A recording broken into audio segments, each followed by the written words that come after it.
nombre. Sí, pero lo veo así como sin fuerza. ¿Qué está pasando? No, yo sé que el frío le quita la energía. A medida que transcurría el servicio, veía como la preocupación, ¿no?, en los hermanos, hoy miraban como alrededor y pensarán, ¿no?, porque ven la iglesia así como un poquito que no hay mucha gente y dirán, el pastor está en pecado. Oye, porque literalmente tendemos a tener como el ojo de juzgar, porque esa es la naturaleza humana. Pero yo quiero hacer una aclaración. Oye, hay varias personas que están fuera del país, hay algunos que están quebrantados de salud y hay algunos otros que están pasando unos problemas de tribulación, ciertas pruebas que nos tienen agobiados, y por eso el Espíritu nos ha enviado a clamar y a orar por toda la iglesia. Usualmente tenemos servicio los viernes, oye, donde le damos oportunidad a las personas para que empiecen a desarrollar sus talentos y el llamado que el Señor tiene para ellos. Pero este mes el Señor lo designó para interceder en oración por cada familia, por cada joven, por cada niño, por la sociedad, oye, por todo lo que el Espíritu desea que cada uno de nosotros intercedamos. Así que no se asusten, que la iglesia de que se está vaciando, no, está lejos de ser eso. Simplemente, como digo, hay personas quebrantadas de salud. Esta mañana se contactaron conmigo, me decía, mira, estamos quebrantados de salud, no vamos a poder llegar a la iglesia, y somos personas entendidas. Hemos conocido de hace mucho tiempo de lugares en donde ocasiones como esta se usa para acribillar el pueblo. Oye, pero aquí estamos lejos de ser así, porque sabemos que el Señor obra a su tiempo y a su voluntad. Y yo quiero decirte, mira, practica un ejercicio conmigo el día de hoy. Le doy la bienvenida a la visita, esperamos que se estén gozando. Y yo sé que vas a salir de aquí con una mentalidad transformada, vas a salir edificado, edificada, vas a salir viendo la vida de una manera diferente. Porque ese es el propósito del Evangelio. Oye, el propósito del Evangelio no es subyugarte a una esclavitud de 4 paredes. El propósito del Evangelio es transmitirte la salvación y el plan maravilloso que Dios creó desde la fundación del mundo, que es la redención de cada persona que tal vez es practicante del pecado. Amén. Así que vamos a darle lectura a la palabra, pero vamos a practicar el ejercicio antes de leer la palabra. Dile, necesito que me despierten. Dile que está a tu lado, dile, necesito que me despierten. Oye, estoy un poquito dormido, necesito que me despierten. ¡Santo! Bien, bueno. Despierta. Vamos, Nessa. Vamos a despertarnos. Y no te estoy hablando de un sueño literal, sino que estoy hablando de un sueño espiritual. Porque aunque la gente no quiera creer en la vida espiritual va unida juntamente con tu vida natural. Y es algo de lo cual no nos podemos escapar. Así que acompáñenme a la palabra en el libro del profeta Zacarías, capítulo 4. Vamos a darle lectura desde el versículo 1 en adelante, para que vayamos entendiendo el contexto de la historia y podamos indagar un poco más en lo que sería el mensaje del día de hoy. Aquel que desee estar en pie puede hacerlo, el que no puede tomar asiento, porque al final de cuentas hay un misterio. Oye, a veces dicen, no, si no nos ponemos de pie, estamos en pecado. Pero yo descubrí algo a través de la Escritura. Y era que cuando Jesús iba a transmitir el mensaje, la gente estaba tendida a los pies de Jesús. Amén. Entonces de nada me sirve ponerme de pie para supuestamente honrar a Dios si con mi vida y con mis actos lo estoy deshonrando. Se tenía que decir de Dios. ¡Aleluya! Alábalo, que gloria a Dios. Oye, con eso que dije ahí, si tenía enemigos, hoy tengo el doble enemigos. No se despertaron. Santo. Profeta Zacarías, capítulo 4, versículo 1 en adelante. Y la palabra de nuestro Dios se lea en nombre de mi Padre amado, del Hijo y del Espíritu Santo. Amén. Amén. Lo tenemos todos. Amén. La sierva hace falta. ¿Está bien atrás? ¿Segura? Sí. Ahí, you catch up to it. Ok, dice la palabra de Dios de la siguiente manera. Dice, volvió el ángel que hablaba conmigo y me despertó como un hombre que es despertado de su sueño. Y me dijo, ¿qué ves? Y respondí, he mirado, y he aquí un candelabro, todo de oro, con un depósito encima, y sus 7 lámparas encima del candelabro, y 7 tubos para las lámparas que están encima de él. Y junto a él 2 olivos, el uno a la derecha del depósito y el otro a su izquierda.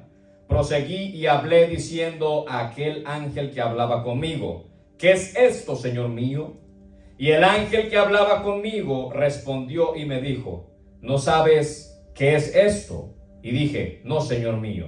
Entonces respondió y me habló diciendo: esta es palabra de Jehová a Zorobabel, que dice: no con ejército ni con fuerza, sino con mi espíritu, ha dicho Jehová de los ejércitos. Dios añada bendición a su palabra. Puede tomar asiento en lo que yo hago una corta oración. Padre bueno, Padre amado, en esta hora, Dios mío, me presento delante de ti. Yo te pido, Señor amado, que me uses como ese vaso escogido para transmitir tu palabra, Dios mío. Deposita tú las palabras en mi boca conforme a la necesidad de cada corazón que ha llegado en este día. Tú conoces cada vida, cada alma, cada espíritu que en esta hora está presente, y aquellos que están viendo a través del live, a través de las redes sociales, Dios mío. Padre amado, todo esto te lo pido, que ministres, que sanes, que restaures, que liberes conforme a tu voluntad, Señor amado, que ya está escrita en el nombre de Jesús. Amén, amén y amén. Vuelve a decirle que está a tu lado: necesito que me despierten. Oye, quiero empezar hablándote en cuanto a esta historia bíblica, a la cual le dimos lectura el día de hoy. Oye, y esta lectura bíblica es muy importante porque literalmente está hablando de lo que sería el comienzo, o más bien el acontecimiento de la reconstrucción del templo de los judíos en Jerusalén, el templo de Jehová, la casa de Dios. Oye, y dijéramos: no, es que la historia empieza aquí. No, la historia empieza desde mucho más atrás. Lo que pasa es que la Biblia fue dividida en ciertos capítulos y libros, y hay algunos que se le llaman los profetas mayores, a otros se le llaman los profetas menores, para hacerlo más fácil como al entendimiento nuestro. Pero literalmente esta historia empieza desde bien atrás. Oye, con la sucesión, o más bien, bueno, sí, diríamos la sucesión de lo que sería uno de los imperios más poderosos, que es el imperio del rey Nabucodonosor, rey de Babilonia. Oye, dice que por causa de la desobediencia del pueblo de Dios, oye, esta historia pareciera que se repitiera generación tras generación. Porque cuando vamos a la historia del pueblo de Dios, el pueblo judío, nos encontramos con que siempre habían personas que obedecían a Dios, pero habían otras personas que desobedecían a Dios. Había quienes se sujetaban a las leyes, mandamientos, estatutos que Dios había dado por mano de Moisés al pueblo de Israel, pero había quienes no les importaba un pepino y lo violentaban. Les daba lo mismo servirle a Dios y no servirle a Dios. Y entonces veíamos que Dios, de la manera en que Él podía llamar y cautivar nuevamente la atención de su pueblo, era pasándolo a través de circunstancias. Oye, venían circunstancias difíciles, Dios les levantaba profeta para que le hablase a su pueblo, para que les trajera memoria de las grandes maravillas de la esclavitud en la cual vivieron en Egipto, de cómo Dios los saca con señales, prodigios, maravillas, después de encontrarse en esclavitud por 400 años. Oye, pero este pueblo parecía que las obras que Dios hacía no le eran suficientes y decidían desobedecer a Dios. Entonces Dios levantaba reyes, Dios levantaba jueces, Dios levantaba profetas que llevaban palabra y también llevaban consuelo y liberación para aquella generación de la cual estaba levantada en ese entonces. Pero cuando el profeta pasaba, o el rey pasaba, o tal vez el juez pasaba, y pasaban al tiempo de morir, nuevamente el pueblo de Dios se descarriaba, se iban tras ídolos, practicaban sacrificios. Oye, todo aquello que le era abominable a Dios, el pueblo nuevamente empezaba a practicar. Entonces dice la historia, según lo que acabamos de leer, que hubo un hombre llamado Zorobabel. Oye, este hombre fue contemporáneo con Zacarías, con Esdras y con Ageo, profetas del Señor. Hoy vengo como con mucho conocimiento. Oye, me siento como erudito de la palabra. Pero dice la escritura, oye, que aunque eran contemporáneos, literalmente el pueblo de Israel se encontraba cautivo. Estaba cautivo en esclavitud. Y esto no está lejos de parecerse a nuestra vida. Porque muchas veces nosotros vivimos en cautividades y puede hacer que no nos demos cuenta que estamos viviendo en cautividad.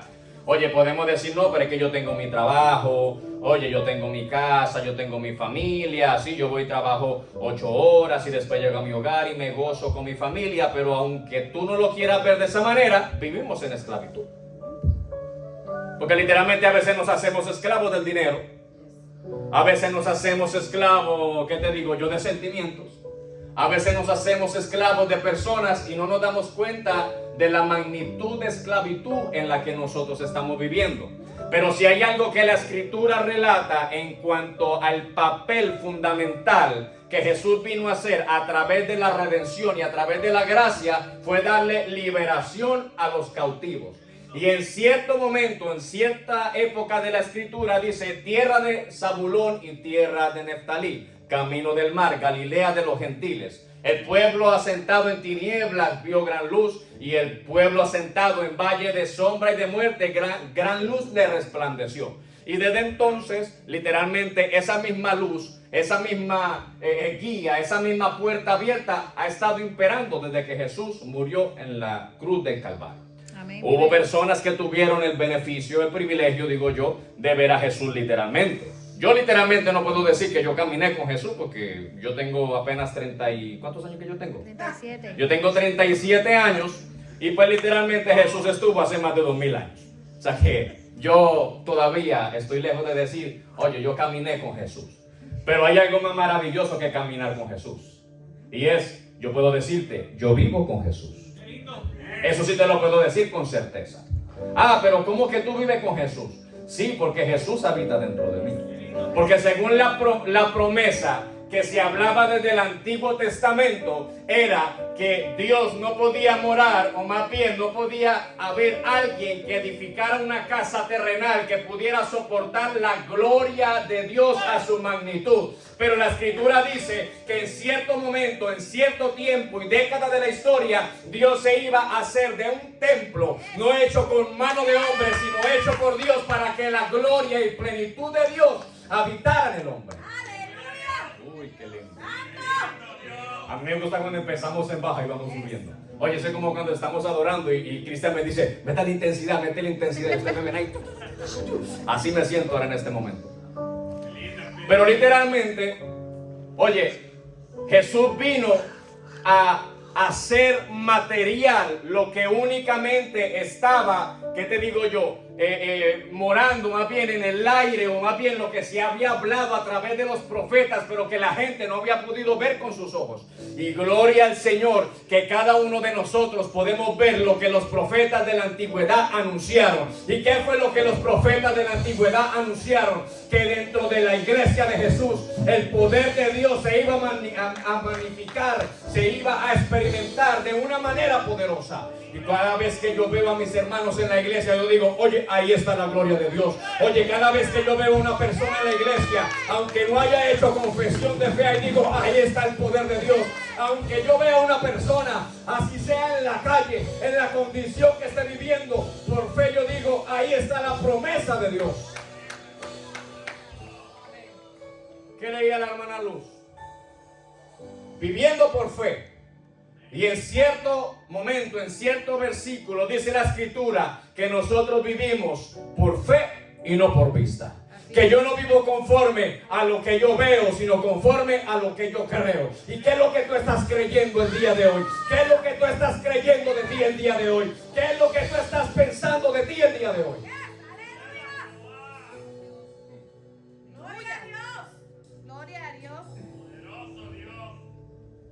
Porque tal vez yo puedo tener mi condición. Oye, no porque yo sea pastor no significa que no peque. Yo peco y soy más probado que tal vez muchas personas que no tienen ministerio. Pero aunque sea probado, oye, aunque se me levante el mismo infierno en mi contra, yo tengo mi convicción, que no es por lo que yo veo, sino es por lo que yo soy. Y entonces, ¿cuál es el valor? Oye, porque ya Dios te dio el valor a ti. Pero ¿cuál es el valor que tú te estás dando en tu vida? ¿Qué es lo que tú estás pensando de ti? ¿Qué es lo que tú estás viviendo a la presente? Porque conforme a la condición que tú estés viviendo, te puedo decir a dónde está tu corazón. Vamos a ver cómo desarrollamos esto. Oye, sí, porque bueno, me pongo como ejemplo. Ok, yo estoy en el pastorado. Pero si me preguntan, ¿tú vives una vida fácil? Te voy a decir, no, estoy lejos de vivir una vida fácil. Oye, ¿tú eres el favorito de Dios? No, yo no soy el favorito de Dios, simplemente sé que Dios me ama. Oye, John, tú vives circunstancias y peores que las tuyas tal vez. Oye, tú tienes problemas económicos, ni te los imaginas. Sí, porque para poder operar en el ministerio, oye, tengo que ser probado por cada circunstancia de la vida para poderme parar aquí y decirte: yo conocí al Dios proveedor, yo conocí al Dios sanador, yo conocí al Dios restaurador, yo conocí al Dios de amor, yo conocí al Dios de misericordia, yo conocí al Dios de esperanza. Pero ¿cuál es el concepto que tú tienes de ti?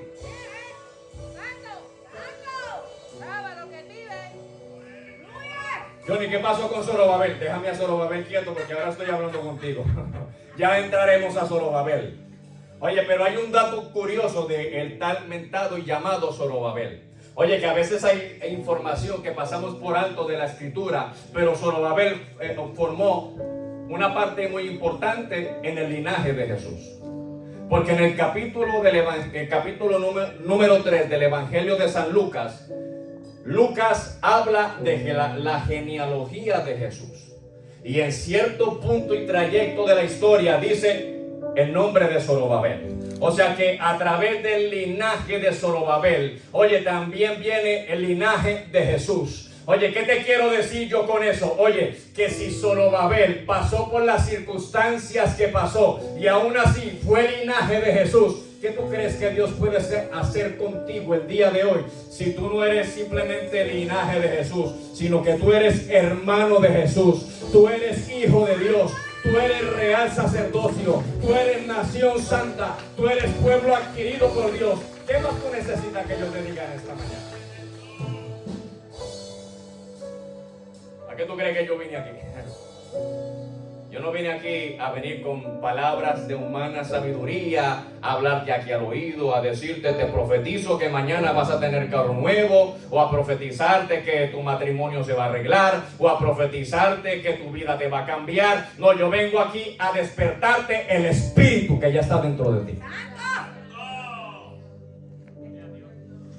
Porque si hay algo que Jesús quiere hacer, es despertar el espíritu, el soplo del espíritu que vino desde la creación, desde que tú estabas en el vientre de tu mamita, cuando Jesús dijo, o Dios dijo: ahora voy a soplar aliento de vida sobre este feto.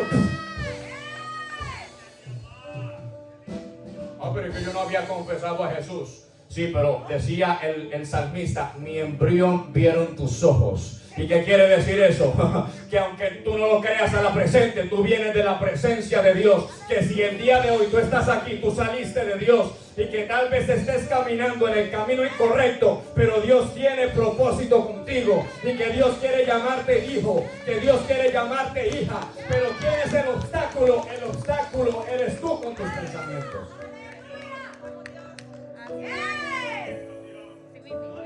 Oye, ¿tú sabes cuántos ministerios yo he visto estancados? De personas que se gozaban en la presencia de Dios. Oye, porque, y me voy a culpar yo mismo. Y le pido perdón a todos aquellos que en algún momento se apartaron por causa de un líder. Te quiero pedir perdón públicamente, aunque yo no te haya hecho daño. Pero si yo digo ser pueblo de Dios, hijo de Dios y ministro de Jesús, me tomo la responsabilidad de que tú hayas apartado tu vida del Señor. Pero el problema es que a veces como ministros, oye, se nos olvida transmitirle el mensaje completo a cada vida que escucha la palabra de Dios. Y entonces por llenar la iglesia, oye, porque empiecen a entrar los diezmos, oye, porque lleguen las ofrendas a la iglesia, oye, yo te pinto un evangelio que está lejos de ser el evangelio real. Porque Jesús en ningún momento dijo: no vas a tener tribulación, no vas a tener aflicción, todo te va a ir bien, vas a ser millonario, vas a hacer tal cosa que tal otra. Pero si Jesús dijo: en el mundo tú vas a tener aflicción, y mucha aflicción. Pero también completa el mensaje diciendo: pero confía, porque yo he vencido al mundo por ti. Y entonces yo no vengo a ti aquí a endulzarte el oído, a decirte: oye, no te preocupes, que todo está bien en tu vida, puedes seguir viviendo en el pecado, continúa viviendo en la diablura que vive, que todo va a estar bien. Yo tengo que como persona decirte a ti: mira, la Biblia dice Porque aquí no es lo que John diga, aquí es lo que la Biblia dice. La Biblia dice que el que creyere y fuere bautizado, ese será salvo. No dice la Biblia el que diezme y el que ofrende, ese será salvo. La Biblia no dice, oye, no me meto por ahí, me meto en problemas, me gano más enemigos. Y entonces le sembramos cargas a las vidas que vienen a la iglesia, tratando de subyugarlos y obligarlos a vivir una vida perfecta, cuando nosotros los líderes no podemos vivir la vida perfecta que queremos que la iglesia viva.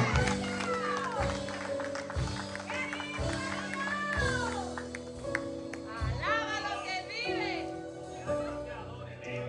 Santo es tu nombre, Señor. Dijo Pablo en su carta a Timoteo: Timoteo, no tengas en poco tu juventud y que nadie te menosprecie a ti tampoco. Oye, porque me pueden ver joven y estoy jovencito y no tengo, bueno, ya se me está manifestando el ministerio aquí arriba, ya me estoy quedando sin pelo, pero no tengo pipa por ese lado, porque el prototipo de lo que la gente piensa que debe ser un pastor es que tiene que ser pipón y tener ya la calvicie manifestada a su plenitud. Ese es un ministro ungido por el Señor. Está bien, se me está manifestando, pero yo bebo cositas para que a ver si se me sale pelo. Y se me levanta la gente en mi contra. Oye, y yo tenía, porque yo traje una camisa con manga corta y iba a salir a predicar así porque yo tengo un calor aquí. Oye, terrible. Pero yo dije, me van a ver y va a decir, mire, el pastor pecador, el liberal, para hablarlo más claro. Pero más sin embargo yo no vivo conforme a lo que la gente dice de mí, sino que yo vivo conforme a lo que yo sé que yo soy en Dios. Yo no dejo que nadie y absolutamente nadie, oye, ni siquiera mi esposa, yo te amo mucho, mi amor, ni siquiera mi esposa, yo no dejo que ella rija mi vida, porque tal vez mi esposa un día se levanta virada con el pie izquierdo y empieza a decirme, yo, tú eres un perdedor, tú no sirves para nada, yo tal cosa que tal otra, que tu actitud y que tal cosa que tal otra. Y si yo permito que ese pensamiento se meta a mi mente, no hay quien me saque de la prisión del pensamiento. Pero sí sé quién soy delante de la presencia de Dios. Porque indagando yo en la historia de Zorobabel, me fui al libro del profeta Esdras, sacerdote del Señor. Y cuando indago en la vida de Esdras, oye, era un hombre que era escriba del Señor, lleno del conocimiento del Señor, y en cierto día, en cierto momento, se postra delante de la presencia de Dios al ver cómo el pueblo se corrompía por lo que estaba viviendo en desobediencia en contra de Dios, y hace una de las oraciones más sinceras que un hombre puede hacer delante de la presencia del Señor.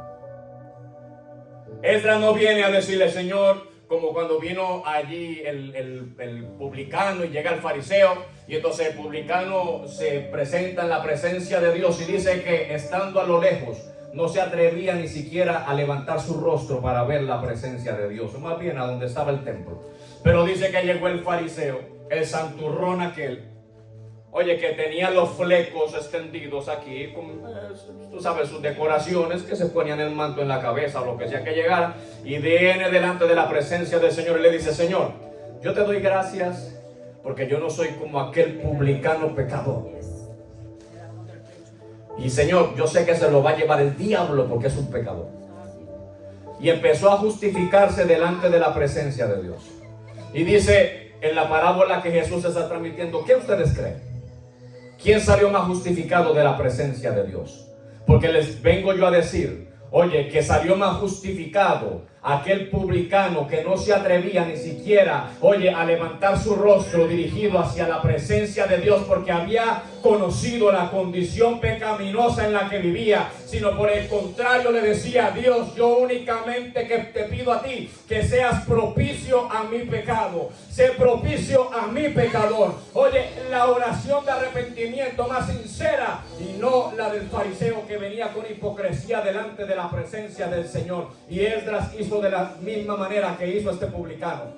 Oye, porque aunque él no había pecado, aunque Esdras era un hombre que vivía íntegramente delante de la presencia del Señor, se une al pecado del pueblo y empieza a decir Esdras delante de la presencia del Señor: Señor, yo te pido perdón a ti, porque ciertamente hemos fallado. Mira cómo el hombre se incluye en la oración: hemos fallado, hemos pecado en tu contra, hemos violentado tus estatutos, pero también conozco, Dios mío, que tú eres un Dios de misericordia. Y le dice: Señor, yo te pido a ti que me des la sabiduría para saber qué es lo que yo debo hacer con tu pueblo. Porque Esdras no era cualquier persona. Esdras era la persona encargada de llevar a los levitas, oye, a los sacerdotes que iban a servir en el templo del Dios viviente.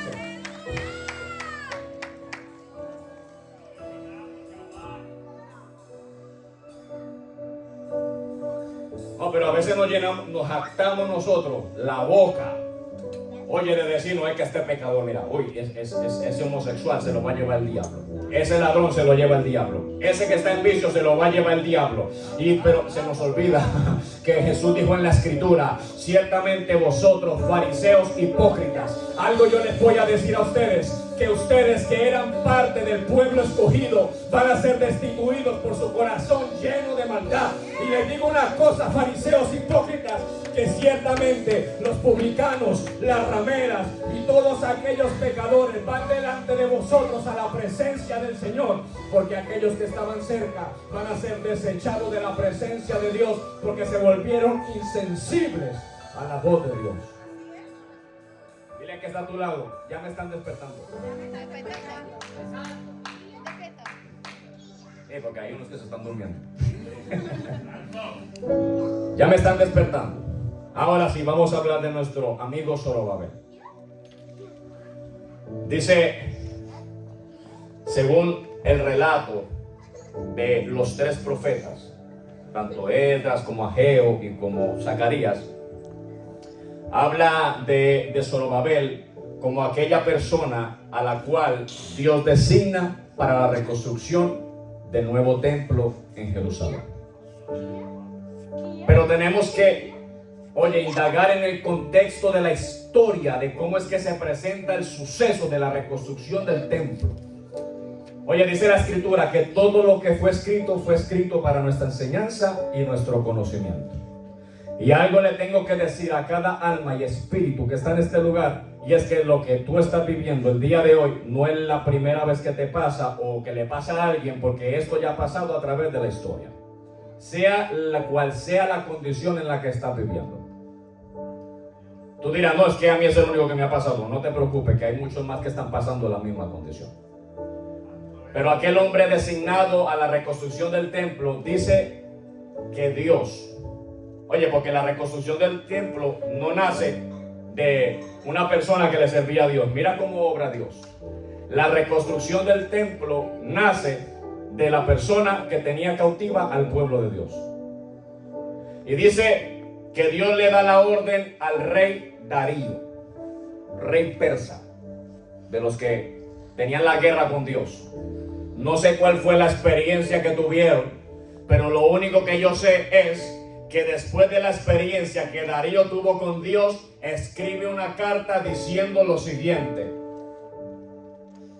yo, rey Darío, le doy toda la gloria al Dios Todopoderoso, al Dios Jehová, Dios de los judíos, porque si el día de hoy yo tengo algo y tengo mi reino, es porque Dios me ha permitido tener mi reino por causa de la desobediencia de sus hijos. Así escribe la carta Darío. Y llega y dice: yo mando a que todos aquellos judíos, israelitas que estén en la cautividad, se reúnan para que partan hacia Jerusalén a la construcción de nuevo templo de Dios. Y todos van a ir dirigidos por Zorobabel, dice la escritura. Y sale aquella multitud de gente, como 54,000 personas, creo que salieron de la cautividad, rumbo hacia Jerusalén para la reconstrucción del templo. Pero dice la escritura que Dios le da la orden a Darío para que bendiga al pueblo de Dios. similitud con lo que pasó con el pueblo de Israel en Egipto. Dios le dijo que iban a salir de allí ricos y salieron ricos de Egipto. Pues de la misma manera esta gente sale de la cautividad y el mismo rey le da de su tesoro, le da la orden para que gente vaya y traiga madera del Líbano, cedros del Líbano, para que lleguen y tengan todo para construir. Y dice la escritura que parte Zorobabel con todo aquel pueblo y llegan hasta Jerusalén. Y empezó la construcción del templo. Dile nuevamente que está a tu lado: necesito que me vuelvas a despertar. Porque en la construcción del templo aconteció algo en específico. Dice la escritura que Dios es el mismo ayer, hoy y por todos los siglos. Eso dice la escritura. Dice que Dios no cambia ni tiene sombra de variación. Dice la escritura que Dios no es hombre que mienta, ni hijo de hombre para que se arrepienta. Y cuando manda a Zorobabel, Dios le da unas instrucciones de lo que tiene que hacer. Ahora, dile al que está a tu lado: todo en Dios tiene un orden. Dios no trabaja a lo loco. Entonces podemos pensar que cuando llegaron a Jerusalén, lo primero que hicieron fue edificar las paredes de la ciudad o del templo. Pero eso no fue lo que aconteció. Dice que cada persona, cada familia se estableció, cada quien en su lugar. Y entonces cuando estuvieron establecidos en su lugar, cuando ya estaban reposando de tal vez el largo viaje y el largo trayecto que tuvieron que atravesar para llegar a Jerusalén, entonces dice que sale la orden de Zorobabel hacia el pueblo escogido que tenía que edificar el templo, y lo primero que le dice es: lo primero que tienen que hacer es edificar el altar. ¿Se lo puede leer? Aleluya. Dice aquí en Esdras, en el capítulo 3, dice: restauración del altar y el culto. Lo primero que tenían que hacer.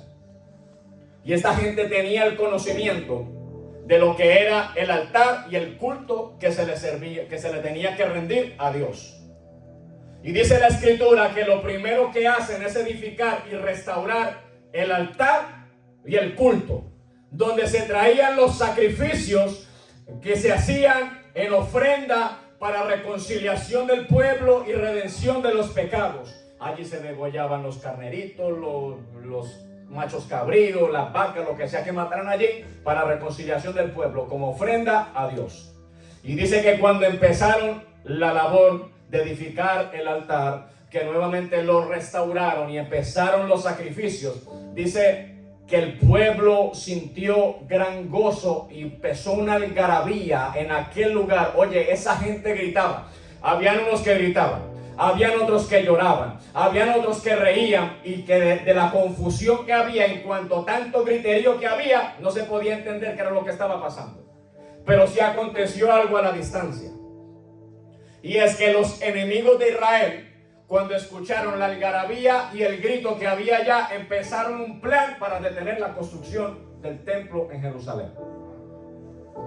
Y entonces hay algo que me llama la atención de lo que aconteció en el altar, y es que cuando empiezan a hacer los sacrificios, aquel pueblo, en el lloro, en el grito, en la desesperación de ver lo que estaban haciendo, de rendirle nuevamente el culto al Señor donde sus antepasados lo hacían, dice que lo único que salía por sus labios era decirle: gracias Dios, porque tú eres bueno y para siempre es tu misericordia. A aquella gente se le olvidó el cautiverio, se le olvidó las circunstancias, se le olvidaron la prueba, se le olvidó la travesía, y lo único que podían decirle era: Dios, gracias, porque tú eres bueno y para siempre es tu misericordia. Ahora, ¿qué nos quiere decir eso?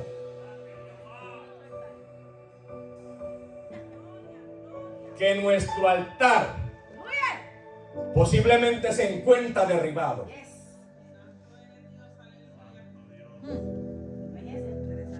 Pero ¿cómo que se encuentra derribado? Porque se nos ha olvidado la importancia, oye, del momento, de la temporada, de la dispensación en la que estamos viviendo, y es la dispensación del Espíritu Santo. Oye, que mi oración no puede ser una oración mecánica, mi oración tiene que ser una oración en el Espíritu. Y entonces muchas veces venimos delante de la presencia de Dios porque aprendimos un estilo de oración. Ay, Señor, perdona mis pecados, vengo delante de tu presencia. Señor, me presento delante de ti. Mira que pequé, mira que el día de hoy me enojé, mira que tal cosa, mira que tal otra. Pero se nos olvida decirle: Espíritu Santo de Dios, ¿qué es lo que tú quieres que yo hable con papá el día de hoy? Porque Pablo dice en una de las cartas: oye, nosotros no sabemos pedir conforme a la voluntad de Dios, pero hay alguien dentro de ti que sí sabe pedir lo que tú necesitas y clama dentro de ti: Abba, Padre. Entonces venimos con las situaciones. Oye, ¿tú crees que papi, tú sabes que yo te amo? ¿Pero tú crees que yo vengo delante de la presencia del Señor a perder tiempo?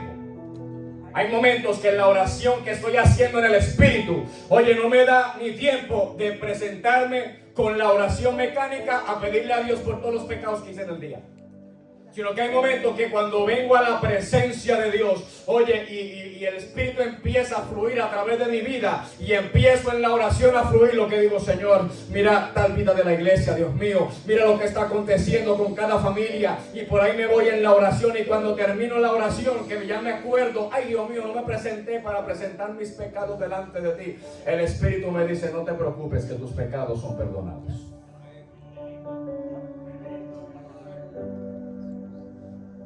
¿Cómo está tu altar el día de hoy?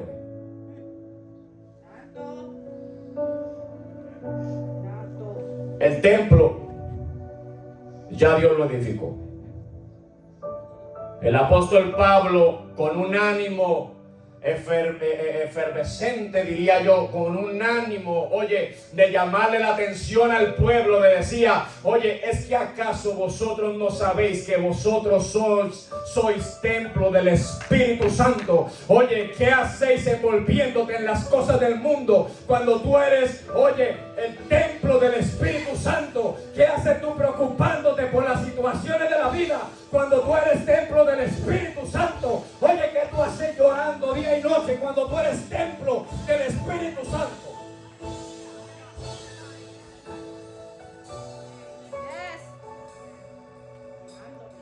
¿Qué tú haces preocupándote por lo que te está pasando si tú eres templo del Espíritu Santo? Oh, manada pequeña, ¿es que acaso vosotros no sabéis que sois hijos de vuestro Padre?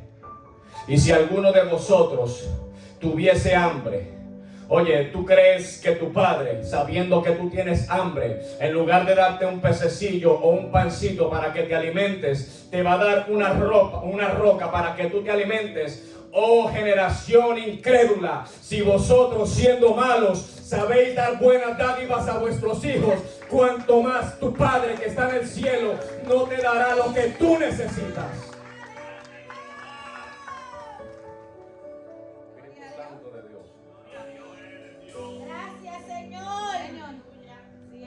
Yo te dije que tú no habías venido aquí a perder tiempo. Tú viniste aquí a salir con un pensamiento transformado. Oye, yo aquí no vengo a predicarte psicología. Yo aquí vengo a predicarte las palabras de Jesús.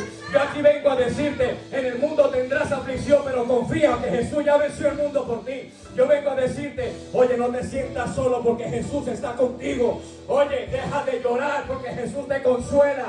Oye, deja de sufrir que Jesús está ahí.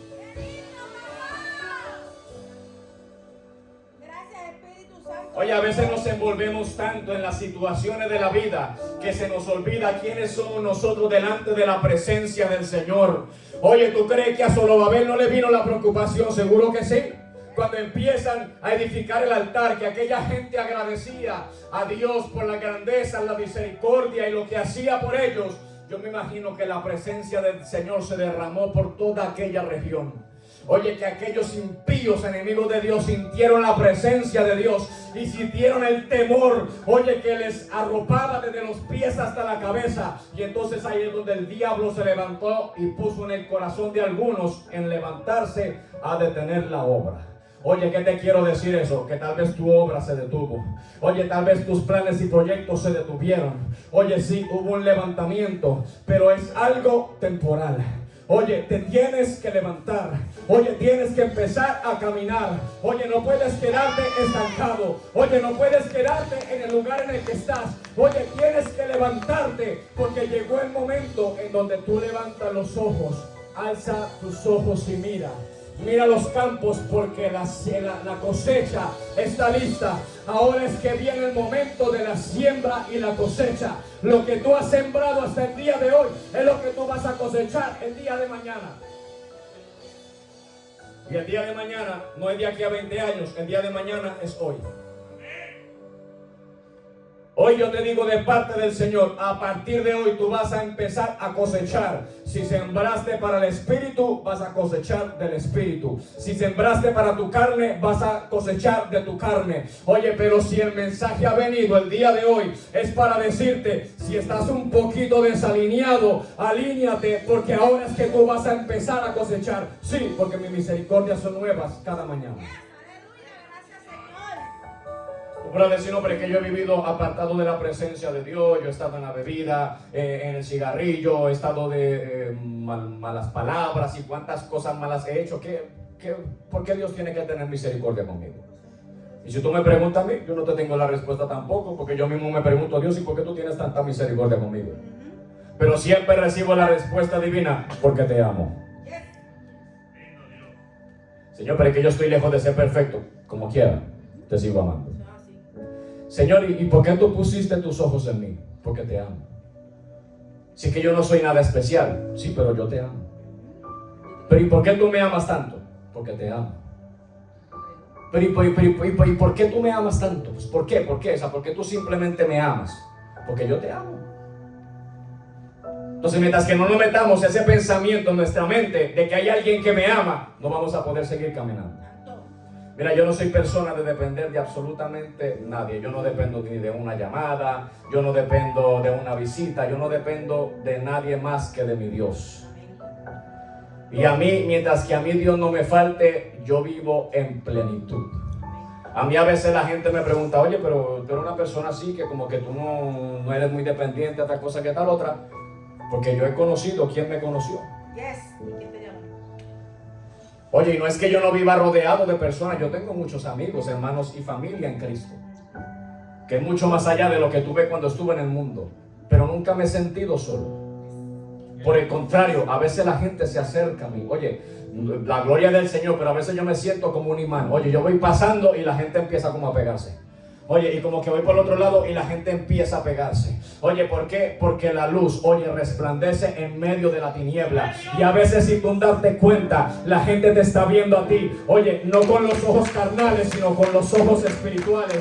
Ven en ti una persona diferente en la cual pueden tomar un ejemplo para hacer algo diferente dentro de tu vida. Tal vez tú no agarras un micrófono para predicar, pero tu testimonio da más testimonio que de las personas que predican. Oye, tal vez tú no te conoces la Biblia de atrás para adelante, pero cuando ve la necesidad, allí tú estás para suplir la necesidad.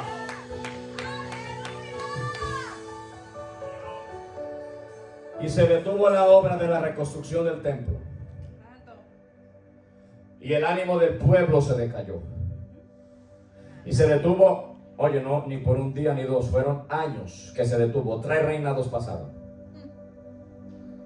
Hasta que Dios nuevamente vuelve a levantar a una persona.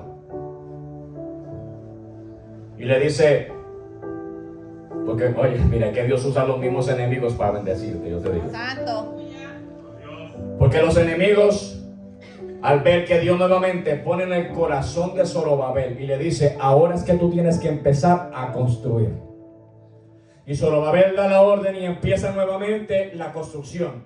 Y aquellos que se habían opuesto al comienzo de la obra, nuevamente escriben una carta al rey que estaba en ese momento.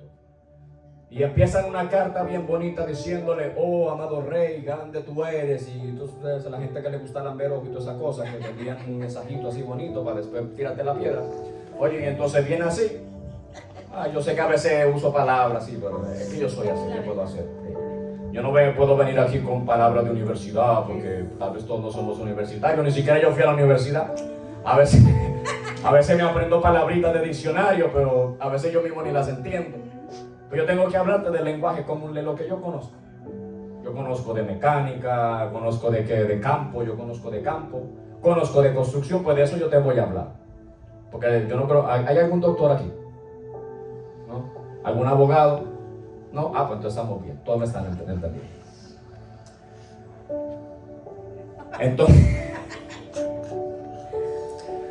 oye, ¿verdad que Dios tiene paciencia conmigo? Yes. A veces yo digo unas locuras y yo solo me imagino al Señor, porque mientras que tal vez algunos me ven por ahí y dicen que le caiga fuego al cielo y lo consuma. ¡Ay, el diablo! Allá Dios está desde el cielo. ¡Ay, mi nene! ¡Qué lindo!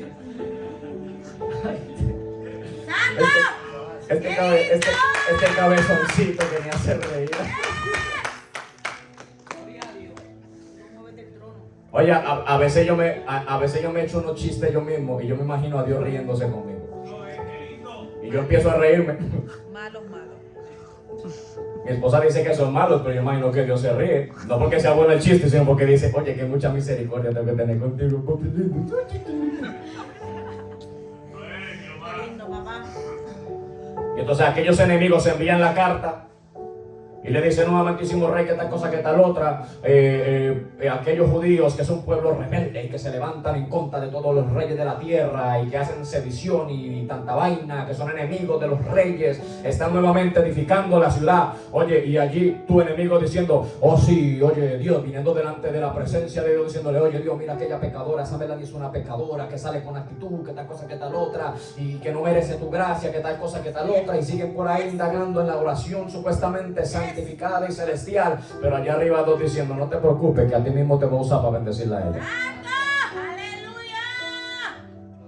Entonces aquellos que salen con la noticia envían la carta. Oye, allí no había Gmail, allí no había WhatsApp, allí no había TikTok, pero sale la carta y llega hacia el rey. Y aquella gente que boba, yo te digo, boba, le dicen al rey, escudriña en las memorias de los reyes antes de ti, para que tú veas que este pueblo ha sido un pueblo rebelde y no pueden edificar el templo. Y el rey se levanta y envía, oye, por todo su reino a buscar el libro de las memorias de los reyes antes de él. Y ya Dios le tenía allí, no te preocupes, vete allí donde la memoria del rey Darío para ver qué fue lo que yo le dije a Darío que tenía que decir. Y cuando el rey, oye, ve la lectura de la orden divina que había venido delante de la presencia del Señor, empieza a escribir la carta y a decir, oye, tú sabes que ese templo tiene que empezar a construirse. Oye, ese templo se tiene que terminar, porque sí, literalmente la orden vino directamente desde el cielo y ustedes se están oponiendo a lo que es la voluntad de Dios. Y algo yo les voy a decir, ustedes mismos que me enviaron la carta son los que tienen que llevarle la carta a los judíos y decirles, empiecen la construcción del templo, empiecen la edificación de la ciudad. Y no simplemente eso, ustedes también van a ir a la mansión del rey y van a sacar de la riqueza del rey y se la van a llevar al pueblo de Dios. Y ustedes mismos le van a decir las órdenes que han salido de mi presencia. Para que sigan hablando. Y aquellos que veían la destrucción del pueblo de Dios tuvieron que ir a dar las buenas nuevas al pueblo de Dios y decirle, ahora tiene que empezar la edificación del pueblo, ahora tiene que empezar la edificación del templo, ahora se edifica nuevamente la ciudad. Y tú sabes que aún en medio de todo eso, Zorobabel tenía temor en su corazón, porque sabía el tiempo de oposición que había venido delante de su presencia. Pero ahí es donde viene el profeta de Dios, el profeta Zacarías, y dice que después de tener una visión, un encuentro con Dios, que la visión poderosa que estaba teniendo, oye, no la hizo despierto, estaba dormido. Y dice que cuando estaba dormido, el ángel viene y lo despertó. Terrible. Con todo respeto, tócale el hombre que está a tu lado y dile, despiértate. Despierta. Dile, despiértate porque estás dormido. ¡Santo! Llegó el ángel. Es necesario que te despiertes. ¡Santo! Porque ahora te voy a enseñar una visión poderosa de lo que voy a hacer contigo, con tu casa y con tu familia. Pero es necesario que te despiertes, porque en el adormecimiento que te encuentras no vas a poder recibir la revelación de la visión que te voy a enseñar. Despiértate porque es hora de levantarte del sueño. Despiértate porque es hora de cosechar lo que has sembrado. Despiértate porque ya papá ha llegado a tu vida.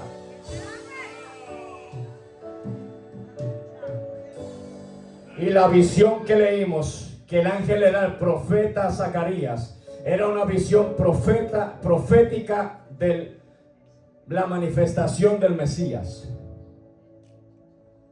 Pero juntamente con la visión profética de la manifestación del Mesías, el ángel le dice, y tú le vas a decir a Zorobabel, y te lo quiero leer.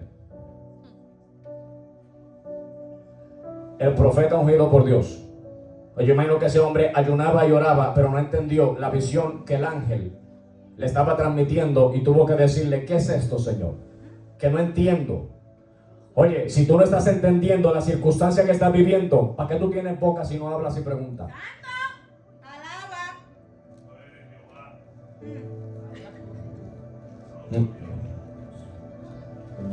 Y dice en el capítulo 4 de Zacarías, en el versículo 6 dice que el ángel le responde, entonces respondió y me habló, esta es palabra de Jehová para Zorobabel. Hoy tú vas a hacer el papel de Zorobabel. Cada uno de los que estamos aquí vamos a hacer el papel de Zorobabel. Y dice, ¿qué dice? No con ejército ni con fuerza, sino con mi espíritu, ha dicho Jehová de los ejércitos. Y quiero culminar la predicación con una experiencia que Dios me enseñó anoche mientras que estaba en mi descanso, en mi sueño. Y estoy yo así como por los aires. Y Dios, bueno, sí, era Dios, porque ¿quién más me va a llevar así? Me lleva hacia un lugar donde había una familia. Yo no conozco esta familia. Y de ahí pasó de esa familia y me mostró muchas familias. Y cuando estoy viendo esa familia, veo una serpiente que estaba encima de la cama, pero una serpiente inmensa, parecía como una cobra. Y rodeaba toda la cama así, y había un bebé en medio de la cama. Y la serpiente giraba alrededor de la cama, se subía, se bajaba y corría así por todo lado y todo eso. Y de un momento a otro sacó sus colmillos, agarró al bebé por la camisa que tenía puesta y lo botó contra la pared. Y yo estoy viendo eso aterrorizado, no por la escena de lo que estaba viendo que le estaba pasando al bebé, sino por la escena de la serpiente que yo estaba viendo. Y escucho una voz que me dice, esa es la serpiente que engañó a Adán y a Eva en el huerto del Edén. Y me fijé en la apariencia de la serpiente. Y mira que yo en mi vida pasada, yo veía muchas películas de terror.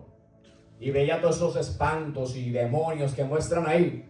Pero nunca nada me dio tanto miedo como la serpiente que yo estaba viendo en la visión que estaba teniendo anoche. Porque esa serpiente se movía como que estuviera viva, pero no tenía vida dentro de sí. Se veía, es que yo no sé cómo explicar eso, pero era algo muerto que se movía. Algo que no, y yo podía sentir lo que eso tenía por dentro y no sentía nada. Sentía vacío, no tenía sentimientos, no tenía nada. Y veía cómo iba sobre todas las personas de la familia y empezaba a picar a cada una de las personas. Y yo dentro de la visión me desesperé porque yo veía, guau, pero o sea, la gente, oye, no se está dando cuenta de lo que la serpiente les está haciendo. Y entonces alguien de la familia que estaba allí me habla dentro de la visión y me dice, sí. Como que escuchó mi pensamiento. Sí, sí nos damos cuenta de lo que nos está haciendo. El problema es que es muy poderosa. Y por más que oramos y reprendemos, nada le podemos hacer. Y yo digo, ahora es que voy a probar si es cierto. Porque yo decía, yo soy una persona ungida del Espíritu Santo, decía yo en la visión. Y me bajé del lugar donde estaba alto y llegué hacia la presencia de la serpiente. La serpiente me miraba con esos ojos penetrantes que me iba metiendo cada vez más miedo. Oye, y extendí mi mano para agarrarla y me picó. Y cuando me pica, sentí un dolor, oye, que era insoportable. Y cuando saco mi brazo, vuelvo a tratar de agarrarla y vuelve y me pica la serpiente, pero el dolor ahora disminuía. Y cada vez que me picaba, el dolor iba disminuyendo, pero la serpiente no dejaba de picarme. Y ahí fue cuando el Espíritu empezó a ministrarme y el Espíritu me dice, así está mi iglesia. Y es la condición de mi iglesia en este momento. Que la iglesia se está volviendo, ¿cómo se llama? Insensible. Oye, ya el veneno del diablo no le hace nada a la iglesia. La iglesia ya cataloga las pruebas que vienen de parte del enemigo, los levantamientos, y les duele al comienzo y ya después se les hace tan normal que empiezan a vivir la vida normal, como que eso es lo que ellos merecen. Y yo en mi preocupación yo dije, yo tengo que hacer algo. Y nuevamente la persona me habla, la que me había dicho, es que no podemos hacer nada. Yo le digo yo a la persona, sí, pero ¿y el ayuno y la oración? Me dice la persona, pero es que todo lo hemos tratado. Y yo supuestamente en el sueño era una persona que ayunaba y oraba. Y agarro la serpiente por la cabeza y empiezo a picarla en pedacitos. Muchos pedazos, y la repartí por todos lados, así la dejé ahí. Y yo dije, ahora obtuve la victoria. Pero ¿qué pasa? Que de un momento a otro la persona vuelve y me habla y me dice, yo te dije que eso no es suficiente. Y yo, pero ¿cómo que no es suficiente? Me dijo, mira. Y cuando miro, aquella serpiente nuevamente empezó a juntarse pedazo con pedazo y cada vez se hacía mucho más grande que al principio. Y yo, Dios mío, ¿qué es esto? Y empecé a reprender, que el Señor reprenda al diablo, y todas las oraciones que yo escuchaba gente ungida que hacía, que en el nombre de Jesús ahora queda deshecho todo plan del enemigo, y empezaba yo a reprender, y aquella serpiente más se levantaba en mi contra y me miraba así con los ojos penetrantes, y yo nada le podía hacer a la serpiente. Y cuando ya vi que yo no pude hacer nada, me postré en el suelo. Y desde mi corazón invoqué al Señor. Y cuando abrí mis ojos, vi que los cielos se abrieron. Y veo un túnel de luz que no tenía fin. Y sentí que algo vino desde arriba. Y cuando vino desde arriba, se metió dentro de mí. Y lo que salió de sí por mi boca fue Yeshua HaMashiach. Y cuando yo digo Yeshua HaMashiach, empezó a salir un lenguaje que yo no conozco de mi boca. Y aquella serpiente empezó a empequeñecerse y se hacía cada vez más pequeña. Y el Espíritu tomó control de mi vida. Y ya no era yo orando, sino que el Espíritu era que oraba a través de mí.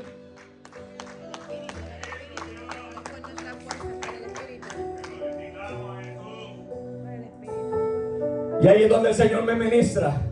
Dile a la iglesia que no es con su fuerza, es con mi espíritu. Oye, no es con su poder, es con mi espíritu. Y la iglesia está haciendo oraciones mecánicas y no está permitiendo que el Espíritu sea el que ore por la iglesia.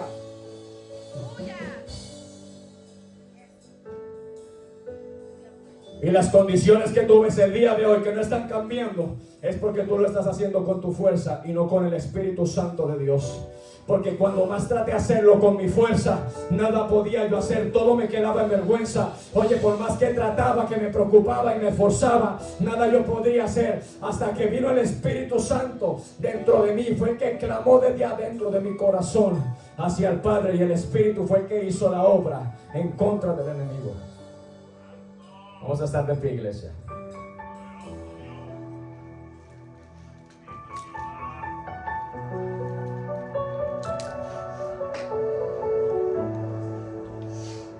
¿Qué quiere decir eso? Que hay muchos de los que estamos en esta mañana aquí presentes que tenemos que cambiar. Y mira lo que el Espíritu me ministró. cuando yo pensaba, Señor, ¿y cómo yo voy a terminar el mensaje? El mensaje en las 7 iglesias.